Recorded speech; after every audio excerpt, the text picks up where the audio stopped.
सबसे ज्यादा पाप वाणी से होते हैं। हम किसी की चुगली करना, निंदा करना, दुखद वचन बोल देना, असत्य बोल देना, ये सब वाणी से पाप होते हैं। यदि हम मौन का आश्रय ले, उचित मौन का आश्रय, उचित मौन कहते हैं कि आपने हमसे प्रश्न किया, हमें लगा कि उत्तर देना चाहिए तो हम बोले, नहीं तो मौन। उचित मौन के द्वारा हम वाणी के अपराध से बच सकते हैं। जड़वत मौन गृहस्थी में नहीं रह पाएंगे, व्यापार है, नौकरी है, बातचीत करना है घर परिवार से, तो उचित मौन रहे, विचार मौन रहे। उत्तर दें तो बहुत सोच समझ के उत्तर दें, विचार पूर्वक बोले, झूठ ना हो, दूसरों को दुख देने वाला ना हो, छल कपट युक्त ना हो, जो मन में हो वैसे ही वाणी में हो, उसे शुद्ध वचन कहते हैं। तो अगर हम वाणी को उचित मौन में रखें तो वाणी के अपराध से बच सकते हैं, और नाम जप करें तो सारे अपराध नष्ट हो जाएंगे, वाणी के भी, शरीर के भी, मन के भी। डॉक्टर अनन्या कौशिक जी, राधे राधे। राधे राधे महाराज जी। पूज्य महाराज जी, क्या श्री श्री गुरुदेव जी के श्री चरणों, चारों धाम, मतलब सारे तीर्थ, अगर हम केवल अपने श्री गुरुदेव के ही दर्शन करना चाहें और अन्य कहीं भी ना जाएं, उन्हीं को भगवान मान के? थोड़ा इसमें एक बात समझना है कि कहीं जाने की बात नहीं, लेकिन अगर हम केवल गुरुदेव को पांच भौतिक शरीर मानते हैं तो अपराध बन सकता है। अन्य संतों के प्रति अवहेलना हो सकती है, अन्य संतों के प्रति लगभाव हो सकता है। तो एक श्लोक हमको ये सिखाता है कि सब में गुरु का दर्शन करें। अखंड मंडलाकारम व्याप्तम एन चराचरम तत्पदम दर्शितम एन तस्मै श्री गुरुवे नमः। चर चर में, अखंड मंडल में मेरे गुरुदेव भगवान व्याप्त हैं। तो गंगा जी में गए तो गंगा जी भी मेरे गुरुदेव है। अगर हम किसी तीर्थ में जा रहे हैं, संयोग बन रहा है, तो हम अपने गुरुदेव के घर जा रहे हैं, क्योंकि गुरुदेव भगवान है। वंदे कृष्णम जगत गुरु, वही भगवान गुरुदेव है, गुरुदेव ही भगवान है।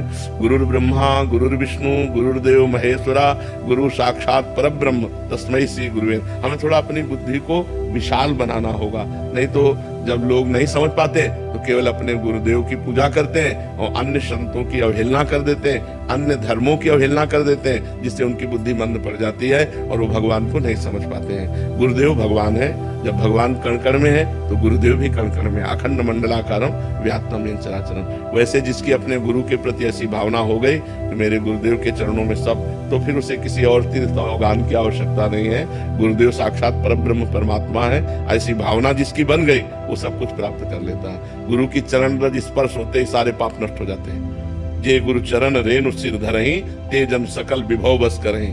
जे गुरु चरण, गुरु के चरण रज का स्पर्श माथे पे कराया, समस्त वो भागवतिक वैभव से संपन्न हो जाएगा। जे गुरु चरण रेणु अनुरागी, ते लोकों वेदों बड़भागी। जो अपने गुरु के चरणों में प्रेम करते हैं वो इस लोक में और परलोक में बड़भागी होते हैं। गुरु प्रसन्न साहब अनुकूला, मिटी सकल कल्पित भय सूला। जो गुरु को प्रसन्न कर लिया, वो साहब को अधीन कर लिया, इष्ट को अधीन कर लिया। गुरु प्रसन्न हो गए, माया जनित कल्पना का भय सब नष्ट हो गया। और अगर गुरु रुष्ट हो जाए तो फिर हरि भी नहीं बचाते।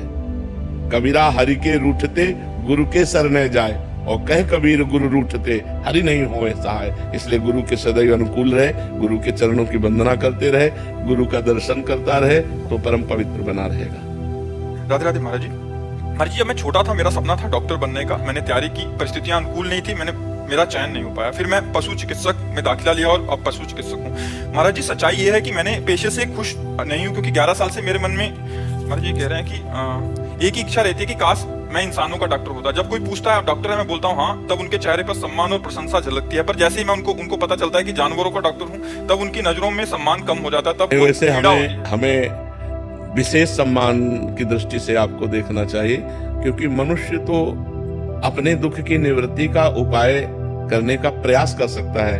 हमारे सर में दर्द है, डॉक्टर साहब हमें एक टेबलेट दे दीजिए, लेकिन पशु के सर में दर्द है वो बता भी नहीं सकता। उसके कहाँ परेशानी है उसको आपको खोज करनी पड़ेगी।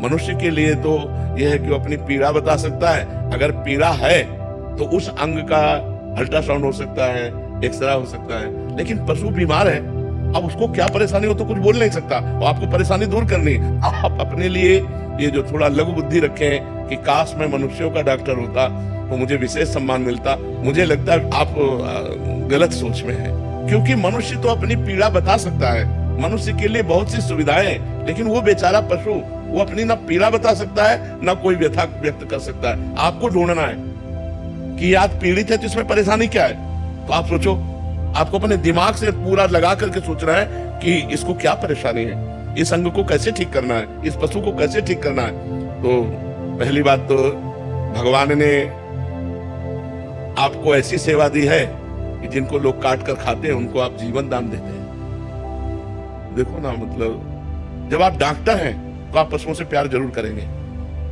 क्योंकि आपका वो मरीज है।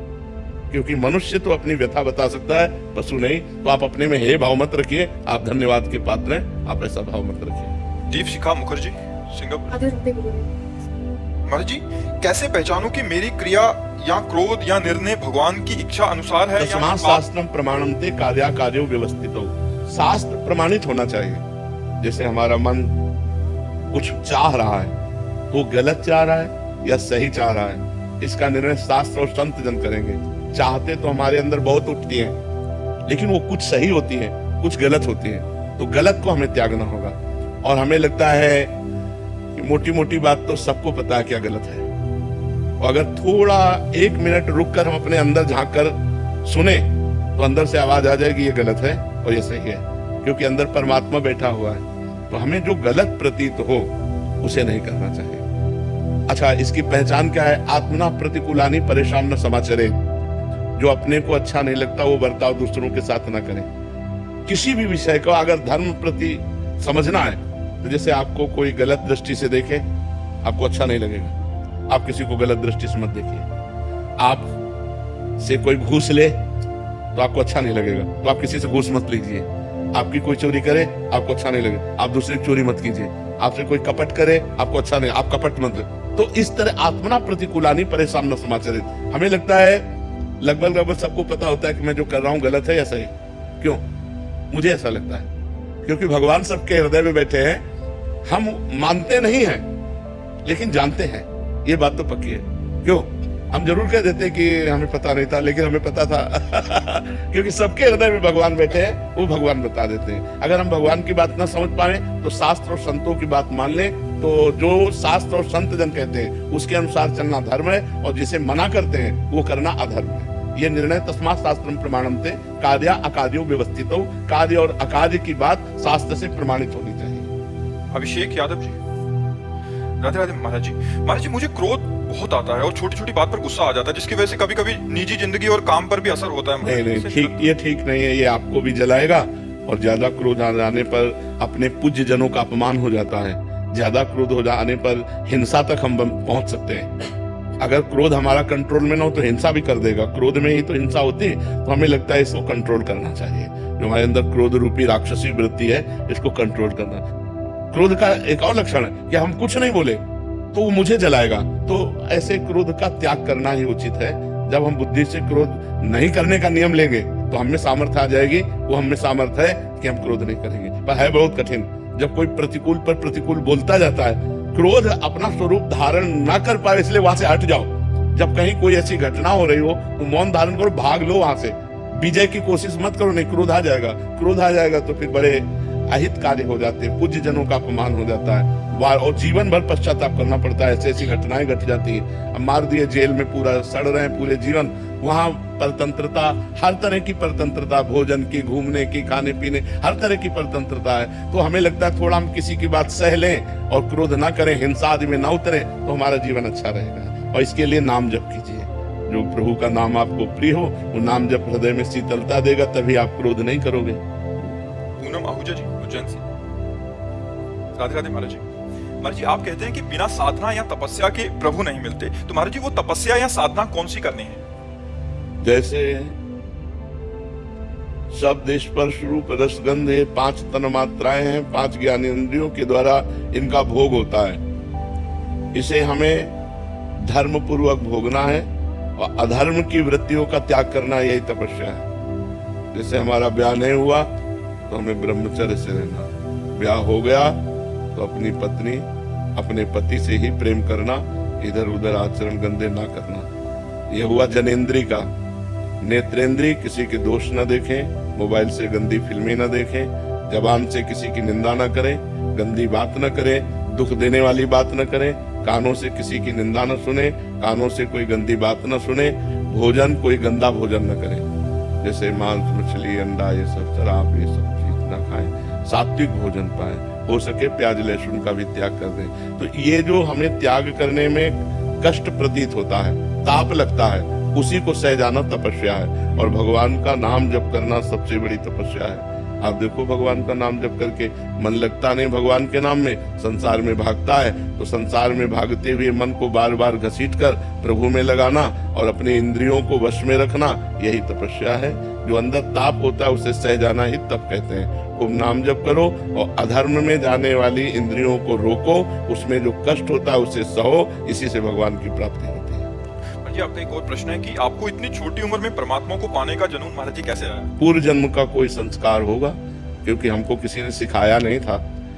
बस वो जब एकांत में आके बैठते तो बस अंदर एक जलन पैदा हो जाती है कि माताजी मरेंगी, पिताजी मरेंगे, कोई हमारा है नहीं यार, तो फिर है कौन?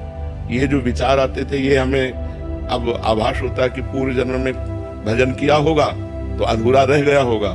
उसे पूरा करने के लिए बचपन से ही ब्राह्मण के घर में जन्म हुआ, तपस्वी ब्राह्मण के घर में, जहाँ मतलब विशेष सांसारिक सुविधाएं नहीं थी। उस जगह जन्म होने पर संसार से एक वैराग्य की ज्वाला जली, जिसने 13 वर्ष की अवस्था में भगा दिया। बस एक लगता था कि अगर परमात्मा नहीं मिले तो जीवन का जन्म लेना बेकार है। अब जैसे है, इस समय जैसे है, अब सब नॉर्मल हो गया। जैसे अपना युद्ध विजय हो जाए तो राजा अपने सिंहासन पर बैठकर शांत आनंद लेता है, ऐसे सब काम था, शांत एकदम। अब जोई जोई प्यारो करे सोई मोहि भागे जैसे प्यारे चलावे जैसे प्यारे रखे, जो प्यारे करे, बस ऐसे रह गया। तो वो पूर्व जन्म का भजन से प्रेरित भाव था, ना कि हमारा कोई सत्संग। अब 13 वर्ष के बच्चे से क्या सत्संग? कोई सत्संग या कोई प्रेरणा या कोई घटना दुखद घटती है तो संसार से वैराग्य, ऐसा कुछ नहीं था। हम तो बहुत आराम से 9th साइंस पढ़ रहे थे। बस वो पूर्व का जो संस्कार था उसी ने हमें भगाया। जैसे आपने बोला कि अभी युद्ध विश्राम हो गए, तो महाराज जी ये स्थिति साधना से आती है या कृपा से? नहीं, कृपा से मनुष्य जन्म मिला, कृपा से भगवान का मार्ग मिला, कृपा से भगवान का भजन हुआ। और अगर साधना नहीं होगी तो कृपा का अनुभव कैसे होगा? साधना, कृपा एक रस है, रोकने के लिए साधना उसका पात्र है। अगर पात्र नहीं तो रस रुकेगा क्यों? कृपा तो सब पर भगवान की है, पर साधना रूपी पात्र नहीं तो कृपा बिखर रही। सब पर मोरी बराबर दाया, भगवान कह रहे, सब मम प्रिय सब मम उपजाए, सब मेरे प्यारे हो, सबको मैंने ही प्रकट किया है, सब पर हमारी दया कृपा है। पर सब भजन नहीं करते, मनमानी आचरण करते हैं, इसलिए कृपा का अनुभव नहीं कर पाते। भजन करो तो कृपा का अनुभव हो जाएगा। जी, प्रारंभिक साधक क्या गुरुजनों की ये बात मानते हुए, या उनको भी पूरी यात्रा वैसे ही करनी पड़ेगी जैसे आप? नहीं, अगर बात मान ले, जैसे जो हम 10 वर्ष में समझे, हम तुम्हें 10 सेकंड में बता रहे हैं कि जीवन का सार ये है, तो बस उसे पकड़ लो। तो तुम्हें 10 वर्ष भ्रमित नहीं होना पड़ेगा, तुम्हें इतने राउंड नहीं मारने पड़ेंगे जितना चक्कर करके हम जो बात समझे। इसीलिए तो तात स्वर्ग अपवर्ग सुख धरिए तुला एक अंग, तूल न ताए सकल मिल जो सुख लव सत्संग। एक तरफ स्वर्ग का सुख, मोक्ष का सुख, पृथ्वी का राज्य सुख रख दिया जाए, और एक तरफ क्षण मात्र का सत्संग, तो क्षण मात्र का सत्संग उससे जोर पड़ जाएगा। क्यों? क्योंकि क्षण मात्र का सत्संग हजारों जन्म की तपस्या करके महापुरुषों ने जो लिखा, अनुभव किया, वो हमें एक क्षण में दे रहे हैं, वो हम बात मान ले, हमारा काम चल जाएगा। तो इतना दौड़ना नहीं पड़ेगा, वो बात केवल माननी है हमें, पर बात मानना ही कठिन होता है। संतों की बात को मान लो, बस उसी से कल्याण हो जाएगा। योगेश जी, मुंबई से।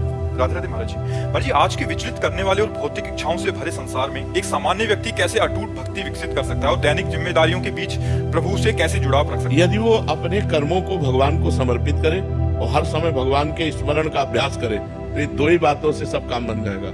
अब इन 2 बातों की पूर्ति के लिए कई बातें लग जाती है। हर समय भगवान का स्मरण उसी का होगा जिसका पवित्र आहार होगा। व्यवहार, हर कर्म भगवान को वही समर्पित कर सकता है जिसका पवित्र आचरण होगा। आचरण पवित्र नहीं तो पाप कर्म भगवान को समर्पित नहीं किए जाते। भोजन पवित्र कहा जाता है, जैसा खाओगे अन्न वैसा बनेगा मन। तो अगर भोजन पवित्र नहीं तो आप हर समय स्मरण नहीं कर सकते हो। भोजन पवित्र करने के लिए धर्म की कमाई होनी चाहिए। धर्म से चलोगे और उससे जो पैसा आएगा, उससे जो भोजन करोगे, वो भोजन तुम्हारी भगवत स्मृति बढ़ाएगा। अधर्म करोगे, घूसखोरी करोगे, बेईमानी करोगे, उससे जो पैसा आएगा वो तुम्हारा लोभ बढ़ाएगा, तुम्हारे अंदर पाप बुद्धि बढ़ाएगा। तो हमें चाहिए पवित्र भोजन के द्वारा भगवत स्मृति बढ़ावे और पवित्र आचरण के द्वारा भगवान को कर्म समर्पित करें, इसी से भगवत प्राप्ति हो जाएगी। संसार में कर्म ही करना पड़ता है, तो पवित्र कर्म करें, पाप कर्म ना करें। संसार में हमें भगवत स्मृति करना है, व्यापार नौकरी करते हुए, तो हमें अपनी बुद्धि पवित्र रखनी है। इसलिए हमें पवित्र आहार करना है, पवित्र पेय पीना है, जिससे हमारी बुद्धि पवित्र रहे। तो हम संसार में रहते हुए भी भक्त हैं। असलियत भक्ति का स्वरूप हृदय की स्थिति है। अगर अंदर से हम भगवान में लगे हैं तो हम पैंट शर्ट में भी संत हैं, और अगर हम संत वेश में भी भगवान के विरुद्ध आचरण करते हैं, पापी पुरुष हैं, संत नहीं है। संत एक स्थिति होती है, संत एक अंदर की सद्गुण होते हैं। अगर वो नहीं तो बाहरी वेश तो दम्भ हो गया, ढकोसला हो गया, पाखंड हो गया। बाहरी वेश पुजवा कर रुपया ले सकते हैं, संसार के भोग ले सकते हैं, लेकिन भगवान को थोड़ी प्राप्त कर सकते हैं। तो हमारा अगर आंतरिक भाव हर कर्म भगवान को समर्पित करना और भगवत स्मरण करना, तो हम आधुनिक संसार के आधुनिक कार्य करते हुए भी भगवान को प्राप्त हो जाएंगे। विवेक मालवीय, प्रयागराज। श्री हरिवंश महाराज जी। महाराज जी, अंतर्मुख और समता के लिए सिर्फ प्रतिकूलता रूपी औषधि ही है? अगर कोई दूसरा औषधि है तो कृपया औषधि चेंज कर दीजिए। ऐसी खास बात नहीं कि प्रतिकूलता। राजा अम्बरीश चक्रवर्ती सम्राट थे और बहुत बड़े महापुरुष थे। जनक जी परमहंस श्री सुखदेव जी के गुरु थे। श्री सुखदेव जी महाराज लंगोटी भी नहीं पहनते थे, दिगंबर रहते थे, और उनके गुरु जी राजा थे। जनक जी श्री सुखदेव जी के गुरु हैं। तो हम ये नहीं कह सकते कि भारी विपत्ति में पड़ा हो, फटे पुराने कपड़े पहने हो, भीख मांग के खाता हो, वही समता को प्राप्त होगा, ऐसा नहीं। अगर ज्ञान जागृत हो गया है और वो घर गृहस्थी में है तो भी एक सिद्ध ज्ञानी महापुरुष हो सकता है। हमको आसक्त नहीं होना कहीं, अनासक्त होकर भोग भोगना। जैसे हमें पेट पालन करना शरीर रक्षा के लिए, तो जो हमें भगवान ने दिया है, अगर हमें पूरी सब्जी रबड़ी रसगुल्ला दिया है तो अनासक्त होकर उसे पा लेते हैं। यदि नमक रोटी दिया है तो अनासक्त होकर पा लेते हैं। ऐसे ही हम सारे भोग हैं जो शरीर के लिए अनिवार्य हैं और जो धर्म युक्त हैं, उन भोगों को भोगता हुआ भी ज्ञानी पुरुष भगवान को प्राप्त करता है। ऐसा नहीं कि दुख में पड़ा, विपत्ति में पड़ा वही ज्ञानी हो सकता है, ऐसा कोई सिद्धांत नहीं है। लेकिन हमें तैयार रहना है। जैसे आर्मी के जवान को तैयार किया जाता है कि आप पहाड़ में कैसे लड़ सकते हो, आप जंगल में कैसे लड़ सकते हो, आप जल में कैसे लड़ सकते हो, आप आकाश में कैसे लड़ सकते हो। इसलिए हमारे प्रकार 3 प्रकार की सेना है, वायुसेना, जल सेना, थल सेना। आप हर परिस्थिति में कैसे दुश्मन को परास्त कर सकते हो। ऐसे ही हम एक योद्धा है। अब आपके सामने कोई गाली दे रहा है, अब आपको अपनी साधुता का प्रयोग करके बच जाना है। अब भारी विपत्ति आ गई, अब आपको अपने समता का प्रयोग करके दुख सुख मान अपमान लाभ हानि संपत्ति विपत्ति में समान भाव आप निकलो। ये कोई साधारण खेल तो है नहीं। तो ये जरूरी नहीं कि विपत्ति आवे, लेकिन हमें तैयार रहना है कि अगर विपत्ति आई, आज हम सुख में हैं तो बहुत आनंद पूर्वक भजन हो रहा है, और कल विपत्ति आ गई, आंतरिक विपत्ति, बाहरी विपत्ति, 2 प्रकार की विपत्ति होती है। मानसिक स्थिति बिगड़ गई या बाहरी परिस्थिति बिगड़ गई, अब हमको परमार्थ में चलना है, तो हमें बड़ा विवेकवान होना है। तो मूल बात है, जब हम भगवान का भजन करेंगे तो ये क्षमता हमको प्राप्त हो जाएगी, समता भी प्राप्त हो जाएगी, क्षमता भी प्राप्त हो जाएगी। तो नाम जप करो, खूब नाम जप करो। हम सबसे यही कहते हैं, हर प्रश्न का समाधान भगवान का भजन है। भजन नहीं है तो ज्ञान की बातें सुन लो और ज्ञान की बातें कर लो, लेकिन स्थिति ज्ञान की नहीं आएगी, वो आएगी भजन से आएगी। खूब भजन करो भगवान का। हरेंद्र सिंह जी, अमरोहा से। राधे राधे महाराज जी। महाराज जी, आपके चरणों में कोटि कोटि प्रणाम। महाराज जी, भगवत मार्ग पर चलते हुए एक साधक को एक भाई, पुत्र, पिता, पति, इन शारीरिक संबंधों में तालमेल कैसे बिठाएं अगर उनका भाव भागवतिक ना हो तो? अपने को भागवतिक भाव धारण करना, सब में भगवान है। जो भक्ति हम कर रहे हैं ना, सब कोई भक्ति करे ऐसा हम नहीं कह सकते, सब पर हम अपना भक्ति भाव थोप नहीं सकते। अगर आप भक्ति नहीं करना चाहते तो हम जबरदस्ती आपको भक्त नहीं बना सकते। चाहे हमारा पुत्र हो, चाहे हमारा मित्र हो, चाहे हमारा भाई हो, चाहे पत्नी हो। अब हमको अपनी भक्ति बचानी है तो हमको अपनी पत्नी में भगवान देखना है, अपने भाई में भगवान देखना है। और भगवान है तभी तो चल रहा है, भगवान ना हो, जैसे पंखा चल रहा है, एसी चल रहा है, तो बिजली है, बिजली के बिना थोड़ी चल सकता है। तो ऐसे सब में भगवान बिजली है। ये जो पावर है ना, बोलना, चलना, फिरना, खाना पीना, पचाना, ये सब ये भगवान से हो रहा है। और वही भगवान जब चले जाते हैं तो बोले आदमी मर गया। तो हम उन भगवान को देखें कि मेरे भाई के रूप में भगवान है, मेरी पत्नी के रूप में भगवान है, मेरे परिवार के रूप में भगवान है। तो अगर आप गाली देता है तो हम पलट के गाली नहीं देंगे, सह लेंगे। तो जब हम भगवत भाव रखेंगे तो ही हम अभक्त भाई का व्यवहार सह पाएंगे, नहीं तो फिर नहीं सह पाएंगे। तो हमें अपने परिवार में, अपने मोहल्ले में, अपने गांव में, अपने नगर में, अपने प्रदेश में, अपने देश में और फिर पूरे विश्व में भगवत भाव फैलाना है। सब में भगवान, सिय राम में सब जग जानी, करो प्रणाम जोरी जुग पानी। सब में भगवान विराजमान है। अगर ये भाव हम धारण कर सकें तो हम अपने अभक्त परिवार में भी आनंद पूर्वक रह सकते हैं। और अगर ये भाव नहीं तो फिर हमें जलन होगी, हम उसे अभक्त देखेंगे और उसकी चेष्टाओं को देख देख कर जलेंगे तो हमारी भक्ति क्षीण हो जाएगी। महाराज जी मैं ये कहना चाह रहा था, जैसे बच्चे एक पिता के रूप में बच्चे हैं 5 साल का, जी जी बेटा और बिटिया, उनका तो दायित्व भगवत मार्ग पर चलाने का हमारी बनता है। जी। उसके लिए कह रहा था कि वो जैसे माहौल में पल रहे हैं तो उनमें कैसा सामंजस्य बैठा। अगर हम 5 मिनट 10 मिनट उनको नाम जप करवावें, आधा घंटा बैठकर कथा सुनावें, भगवान की चर्चा सुनावें, बड़ा प्रभाव पड़ता है बच्चों पर, इसका प्रभाव पड़ता है। अब आजकल बच्चों को खेलने के लिए मोबाइल मिल गए और जहाँ स्कूल में गए तो उनके बच्चे रजोगुणी मिले, गंदे आचरण सिखाने वाले, तो नवीन बच्चों में गंदे संस्कार बन जाते हैं। जैसे हमारे पास 2-4 ऐसे बच्चे हैं जो 11-12 वर्ष के हैं लेकिन वो हस्त मैथुन के शिकार हो गए। तो अब छोटे छोटे बच्चे जैसे स्कूल में गए और उनको बड़े बच्चों ने सिखा दिया तो वो जानते हैं नहीं, तो उनको सुख का साधन लगा और भयंकर ये जीवन नाश करने वाले आचरण है। तो अपने बच्चों को बैठ करके थोड़ी देर मित्रता का भी व्यवहार करना चाहिए।